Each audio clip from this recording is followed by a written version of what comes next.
Joining us now for all the royal news is Louise Roberts, News Corp columnist. Louise, great to see you. Good to see you too, Gabriella. Let's start with Wimbledon. The Princess of Wales received a huge round of applause and cheers as she arrived. Let's take a look.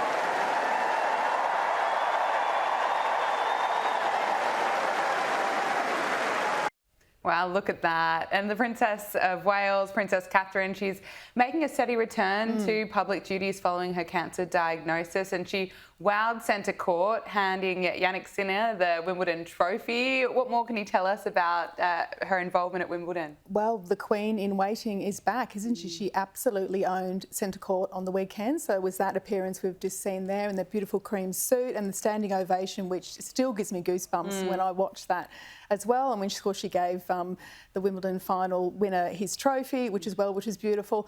But then, of course, the next day on Sunday when she arrived with William and also the two children, George and Charlotte as well, and the way the crowd just erupted. This is applause again. Everyone is so thrilled to see her back. I think it's very much too, it's, you know, wearing the royal blue dress and having the Wimbledon sort of ribbon just below her collarbone on the right side. It's very much Kate is back, and it's a real statement from her about quiet power and dignity, and I might be in recovery but I'm not retreating. I will choose which events I go to, and of course Wimbledon's a fabulous event. It's very public, it's broadcast to millions, and she didn't go to Ascot as we know, but she's chosen Wimbledon to come back into the scene with, of course, those two beautiful children.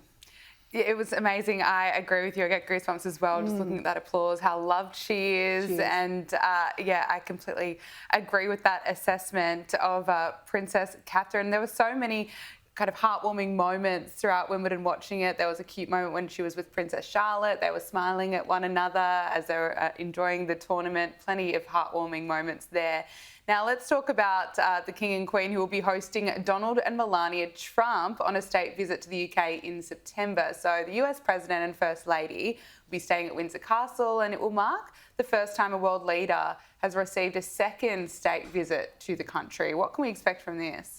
Well, they're arriving September 17 and they're spending 2 days at Windsor Castle with, of course, with Charles and Camilla. So Donald Trump and Melania will be there.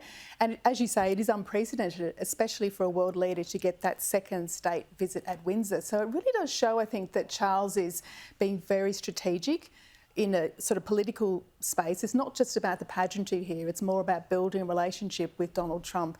And they've already got a great friendship, as we know, and of course we know that Mr Trump loves the royal family. He was very effusive about the late Queen, calling her a great lady. And I don't think it hurts that Charles is working very hard to keep that relationship strong, given of course that Harry lives in the US and has a rather checkered past with the actual president himself, as does Meghan.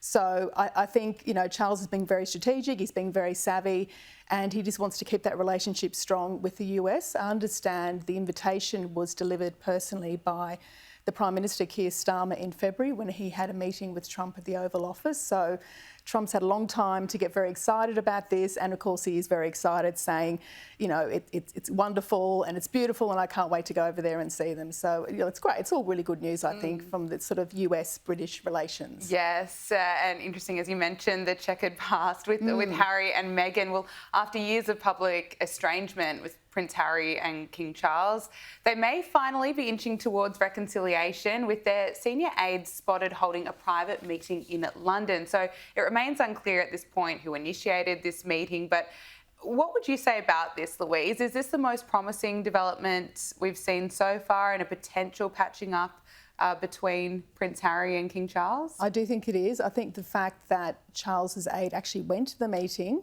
and spoke to Meredith Maines, who I believe is Harry and Meghan's new PR person, very effective. I think she brokered the BBC interview he did where he talked about wanting to have a reconciliation with his father. So this sort of leads on from that. And look, Charles's person didn't need to go. That meeting could have been an absolute snub, but it wasn't. So, and also the fact I think that Charles and his team haven't put out any comms since that meeting. Now, somebody obviously tipped off the paparazzi because the meeting was held at a private club near Clarence House, and that photograph was done on a very long lens. So obviously someone was waiting to capture that picture. We don't know who tipped them off. I mean, we could speculate that maybe Harry's camp has more to gain from doing that. We just don't know. So either way, it's a good look for both of them to be seen to broker peace through their representative, and it's not done through lawyers. There's no kind of nasty tone to it. It was very sort of upbeat and peaceful, and let's hope that is the start of a reconciliation between Charles and his youngest son. We'll see. It also comes after the King appeared to recently snub Harry. King Charles omitted Prince Harry from a speech praising my son, Prince William, during the state banquet for French President Emmanuel Macron. So reconciliation might be easier said than done, but... It could be, but let's hope that this is a new path forward for them, because they've both got a lot to gain, I think, from patching things up, and a lot to lose from continuing this sort of global feud that's been happening. Oh, absolutely. Well, let's talk about another family feud that is playing out in the public.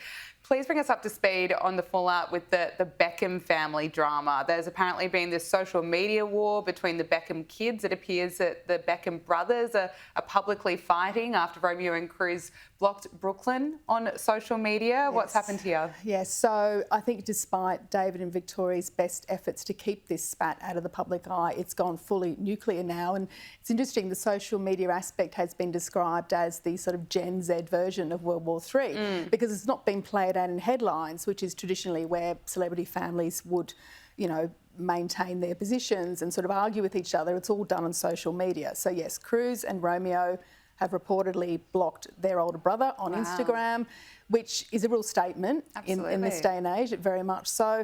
And apparently it happened a day after Brooklyn made a mention of his younger sister's 14th birthday and wished her happy birthday to Harper. So look, I think, I've said this before, I think Brooklyn's made his point. He clearly wants to be his own person away from the Beckham brand, but I still think behind the scenes he needs to work very hard to patch things up with mum and dad, because it's moved from parents v son to now a war between the brothers. Yeah. So what's next? I mean, complete estrangement from the family? I don't know, and I do hope not. Yeah, I agree with you. Very interesting though. Louise Roberts, thank you so much for joining us. Great to speak to you.